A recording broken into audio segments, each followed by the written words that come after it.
She is the host of Good Morning Football on NFL Network. It's our home state girl, Jamie Erdahl. Jamie, thank you so much for taking time after the show to join us here on the Vikings content. I know it must have been a really tough ask for you to do this.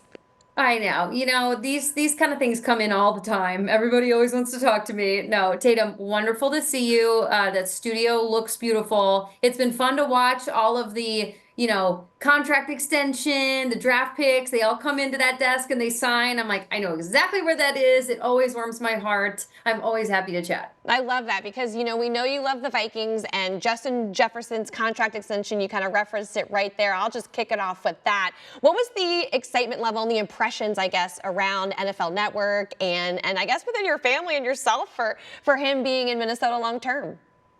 In hindsight, it's a bit of an emotional roller coaster, I'll be honest, because watching Kirk Cousins leave the team in the offseason, there was really a feeling of, where do we turn next? Where is our allegiance in terms of those guys that we love, the bedrocks, the mainstays of the team? Where does that go? And you were hoping it was Justin. You would hope that money not going to the quarterback at the time would then turn to your star wide receiver, but you never know. You never know how things are going to shake out. And frankly, over this last week and this preseason in particular, watching this Brandon Ayuk, CeeDee Lamb situation go on, makes me quite proud and relieved the fact that Minnesota took care, and Jamar Chase, they took care of business when they did, and it makes everyone happy. It makes him show up to training camp and, be ever present in the building the way Justin Jefferson needs to be. What do you think it's like to have, or how important is it to have a guy who is the face of the franchise, who is almost like the face of the NFL right now, to be in purple and gold? What does that mean? Well, I've known Justin specifically since his time at LSU when I was covering the SEC on CBS. And I remember thinking of him when he was a college student, just, man, that is a charismatic, approachable young man. And I was always very impressed by him. Then he gets to Minnesota and he continues to be that, and he grows and he builds not only in what he is on the field, but the person that he is in the locker room as well. So he is not fake. He is authentically this person that I think his teammates are drawn to, that the media is drawn to, that, he's on a Netflix show. You want to know more about him. And it's so lucky when an organization finds a guy who you want to pay, who gets paid, who plays well enough to be paid the amount that he is.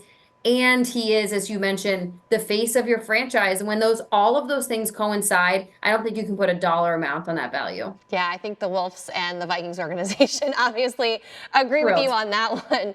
Let's talk a little bit more about this Vikings offense. Is there a particular storyline that you've been wanting to talk about or have talked about on Good Morning Football that you'd want to highlight about this Vikings offense?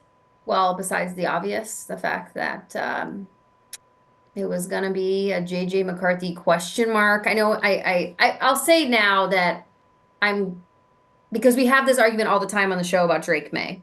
And I am in the stance that Drake May should not play. But then all of a sudden, when I start to think about the Vikings and just in my bones, I want them to do well, it was hard to push out those intrusive thoughts of like, don't let the rookie play if he's not ready. Just don't do it, even though I so badly wanted to see JJ play. Now, since all of that is aside and you hope his recovery goes as well as it does, is this going to be like a cool Geno Smith story where Sam Darnold comes in on a one-year deal? And is this, for some reason, the perfect puzzle piece that he needed to tap into what he is capable of doing?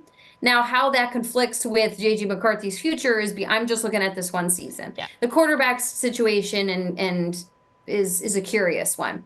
But I was really proud of the Vikings pulling Aaron Jones over from the Green Bay Packers. We know him on the show. He's guest hosted hours. I've sat next to him. I always like to count how long I've sat next to somebody on TV. I think he's going on 30 hours next to me at some point.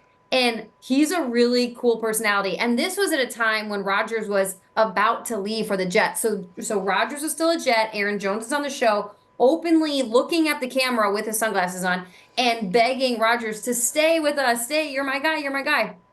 So I think he's awesome. I think he's talented. I think he still has a lot left in him. And his personality fits in the Midwest, despite being an El Paso guy. It's very random. But Yeah. I was really proud and thrilled about that. I think it was a massive get for the Vikings. Yeah, they made a lot of moves this offseason for sure. And Mhm. Aaron Jones is one of the more exciting ones on offense. On defense, I mean, you have Brian Flores coming back for his second season. There's a lot of new faces on that side of the ball. What do you hope to see from the Vikings defense this season?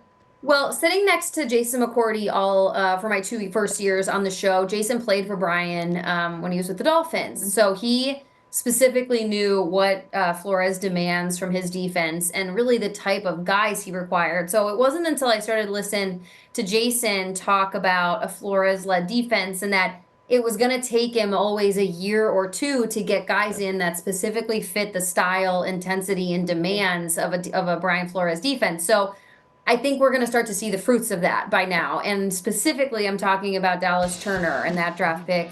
I was so amazed that he was still sitting there for the Vikings in the draft. I think that is going to play out impeccably for this defense. I am really, really excited about the physical nature that Flores demands on the defense, but also finally getting some pieces in there that can live up to what he needs. For sure. I mean, that defense is going to be so key this year because, again, a lot of question marks with the quarterback and the offense and how things are going to go. And just to make matters even more so difficult would be the division that they're in. The NFC North feels like one of the more tough divisions this season. How do you think the Vikings stay in the conversation for the battle of the NFC North title? I think the defense, I think we're right where we just left off with the conversation. In my mind, it's like a how dare they, reaction to like, how dare the Bears potentially find finally the quarterback of their future? How dare the Packers do what they've done with between Rodgers moving on to Jordan Love? And then all of this is happening at the same time the Lions figured themselves out after 30 years. Like, seriously, I guess one could argue this would be the only time to have a lull if you're the Vikings, and maybe you can emerge in 2 or 3 years and take over the division again. But I'm always big on within your division. If you can split with anybody, if you can steal a game in September, it makes things a lot more interesting for yourselves in December. I think the Vikings, unfortunately for them, they're going to have to play kind of upset maker in this division. That's how talented it is. Between the AFC North and the NFC North, I think those two are the toughest divisions in the NFL right now. Yeah, I mean, if you think about the way the Vikings were counted out the first year under Kevin O'Connell, being able to walk away with 13 wins was something special. So hoping to recreate a little bit of that magic this season. I know that you will be watching. You watch literally so much football every day for your role on Good Morning Football. I do want to ask you, though, how is the show going now that you've transferred from New York City to LA? It's good. It's the same show. I mean, I wake up, I listen to a podcast on my way in. I'm just bathing in football right now. Our family moved from New York to California for this new show. We added an hour. So now the dynamic is such that it's 2 hours on NFL Network and 2 hours on Roku. And then also starting in September, really exciting, we're being put into national syndication. That's amazing. So in the Minneapolis area, St. Paul area, I believe we're going to be on Channel 9 Great. in mid to late morning. Yeah, so check your local listings, which I've never been able to say in my TV career. It's very Now exciting. You've made it, Jamie. You've officially Yeah, made exactly. it. So we're really gonna broaden our reach, I think. And the show that in Good Morning Football on NFL Network, on syndication, it becomes GMFB Overtime. And we're hoping to really branch out into like this wider audience. So we're going to tap into local markets. We're going to make sure we stay on news stories that are just in your local news and then try to parallel them to football. It's kind of a cool transformation, maturation of GMFB. And I've loved being a part of it. And I'm not going to lie to you, I am looking forward to my first California winter. Oh, there you go. That's very true. It'll be probably one of the first winters you have almost ever. It's going to be warm. Yep. Yeah, you're exactly right. And I don't own a single jacket anymore. It's a little dangerous, but I went with it. I was going to ask you actually, because you've been away from home now for a few years doing this show. What's the one thing you miss the most about Minnesota? Oh, Maynard's. I love it. It's a solid choice. Specifically the buffalo chicken wrap at Maynard's. Okay, there you go. We'll have to send you one, Jamie. We'll have to send you Please. one. Well, thank you so much for joining us. We really love catching up with you. We love having a Vikings fan in the main chair for Good Morning Football. You can watch Jamie Monday through Friday at 7 a.m. on the NFL Network. Look for her for Good Morning Football Overtime. I mean, now it's a must-watch if we're going to have to check our local listings. Thank you. So easy. Check We're your local so excited. listings.